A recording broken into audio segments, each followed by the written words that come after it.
বিরোধী দলের পারফরমেন্স নিয়ে তো অনেক সমালোচনা হয়েছে। আমরা বিরোধী দলের বেশ কিছু সংসদ সদস্যকে দেখেছি যে তাদের পারফরমেন্স, তাদের এটিকেট, অ্যাটিটিউড সব কিছুতে প্রচুর সমালোচনা করার জায়গা আছে। বিরোধী দলীয় নেতা, বিরোধী দলের চিফ হুইপ, বিরোধী দলের বেশ অল্প কয়েকজন সদস্য ছাড়া বাকিদের ব্যাপারে কিন্তু প্রচুর পরিমাণে সমালোচনা আছে। কারণ পার্লামেন্ট হচ্ছে অ্যাকচুয়ালি একটা যুক্তিতর্কের জায়গা।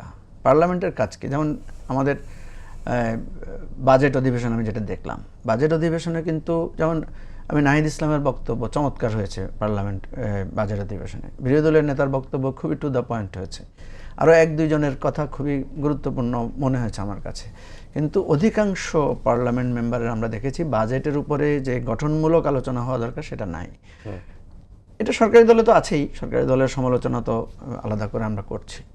তো এখন কথা হচ্ছে, যেহেতু তারা নতুন সদস্য হিসেবে গিয়েছেন পার্লামেন্টে, এখানে দুটো জিনিস হতে পারে। একটা হচ্ছে সবাই তো আর হঠাৎ করে এসেই শিখতে পারে না, হয়তো তারা আস্তে আস্তে নিজেদেরকে শিখে নেবেন, তারা আস্তে আস্তে নিজেদেরকে পরিণত করে নেবেন।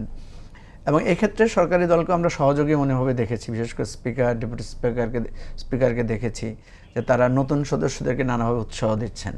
আমি সরকারি দলের একজন হুইপকেও দেখেছি যে উনি বিরোধী দলের সদস্যদেরকে নানাভাবে পরামর্শ দিচ্ছেন যে আপনারা এইভাবে কথা বলেন বা কাজ করেন। শেখ হাসিনাকে যে এখান থেকে বিতাড়িত করা লাগছে, এই শেখ হাসিনাকে টিকিয়ে রাখার জন্য, ফ্যাসিবাদ টিকিয়ে রাখার জন্য একটা বড় ভূমিকা কিন্তু ছিল দেশের গণমাধ্যমের। আমি একজন গণমাধ্যম কর্মী হিসাবে বলতে পারি, এটা আমি বারবার বলি, প্রায় প্রতিদিনই আমি এটা বলি। তো এই যে যেই গণমাধ্যম গুলো হচ্ছে গিয়ে হাসিনার ফ্যাসিবাদের সম্মতি উৎপাদক যন্ত্র ছিল, হাসিনার সম্মতি উৎপাদক যন্ত্রের মতো যেই ফ্যাসিবাদগুলো, যে গণমাধ্যম কর্মীরা ছিল, সেই অবস্থা কিন্তু এখন পর্যন্ত বিএনপি, এখন পর্যন্ত এটা আমি মনে করছি যে বিএনপি এখানে একটা ব্যর্থতা। বিএনপি এখন এখানে কাজ করা শুরু করে নাই টিল, আমি আমার নিজের জায়গা থেকে আমি বলতেছি। এবং পাশাপাশি কালচারাল ফ্যাসিবাদ, আপনি যেটা বললেন যে গণমাধ্যমকে কটাক্ষ করে যারা কথা বলছে, আমি বুঝতে পারছি আপনি কোনো একজন বিশেষ একজন ব্যক্তির, আমি তার নাম নিলাম না, তিনি গণঅভ্যুত্থানকে তিনি সিটিআই বলছেন।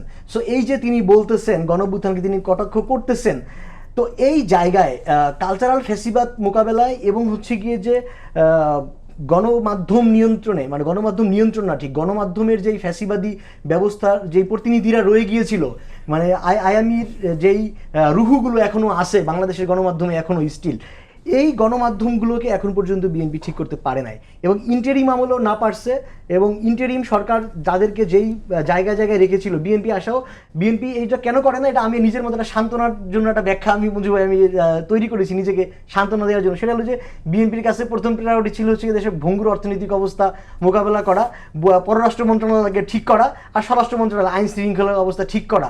বিএনপি এখনো আমার ধারণা যে গণমাধ্যম এবং সংস্কৃতিতে হাত দেয় নাই।